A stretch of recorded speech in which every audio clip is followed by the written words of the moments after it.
নির্বাচনী সমাবেশে বক্তব্য দেওয়ার সময় বন্দুকধারীর গুলিতে আহত হয়েছেন সাবেক মার্কিন প্রেসিডেন্ট ডোনাল্ড ট্রাম্প।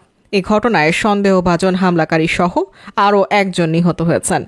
হামলার সময় ঠিক কী ঘটেছিল তাই উঠে এসেছে প্রত্যক্ষদর্শীদের বক্তব্যে। স্থানীয় সময় শনিবার ১৩ জুলাই সন্ধ্যা ৬টার দিকে যুক্তরাষ্ট্রের পেনসিলভানিয়ার বাটলারে ট্রাম্পের সমাবেশে হামলার ঘটনা ঘটে। খবর বিবিসির।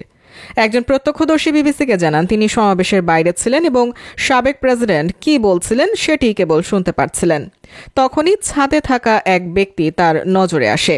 তিনি আরও বলেন, আমরা লক্ষ্য করি যে আমাদের পাশের ভবনের ছাদে অগ্রসর হচ্ছে। ৫০ ফুট দূরে ছিল আমাদের। তার কাছে একটা রাইফেল ছিল। আমরা পরিষ্কার দেখতে পাচ্ছিলাম যে একটা রাইফেল আছে তার কাছে। ওই প্রত্যক্ষদর্শী বলেন, আমি ভাবছিলাম ট্রাম্প কেন এখনও বক্তব্য দিয়েই যাচ্ছেন, তাকে কেন স্টেজ থেকে নামানো হচ্ছে না। তার দিকে দৃষ্টি দিয়ে আমি দাঁড়িয়েছিলাম। এরপর ৫টি গুলির শব্দ। তবে বিবিসি প্রত্যক্ষদর্শীর এই বর্ণনা পুরোপুরি যাচাই করে দেখতে পারেনি। স্থানীয় সময় শনিবার সন্ধ্যা ৬:৩০টার দিকে নির্বাচনী জনসভায় বক্তব্য দিচ্ছিলেন ট্রাম্প। তখনই হামলার শিকার হন তিনি।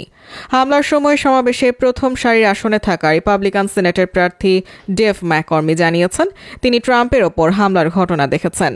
তার পেছনে একজন গুরুতর আহত হয়েছেন বলে মনে হচ্ছে। এদিকে নির্বাচনী সমাবেশে হামলার পর প্রতিক্রিয়া জানিয়েছেন সাবেক মার্কিন প্রেসিডেন্ট ডোনাল্ড ট্রাম্প। গুলিতে তার ডান কানের ওপরের অংশ ফুটো হয়ে গেছে বলে সামাজিক মাধ্যম ট্রুথ সোশ্যালে দেয়া এক পোস্টে জানিয়েছেন তিনি।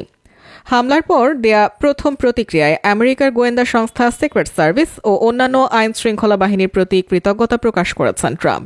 গুলিতে ডান কানের ওপরের অংশ ফুটো হয়ে গেছে বলে ওই পোস্টে জানিয়েছেন ট্রাম্প।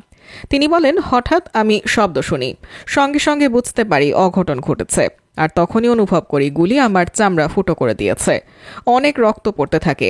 আমি তখন বুঝতে পারি কি ঘটেছে।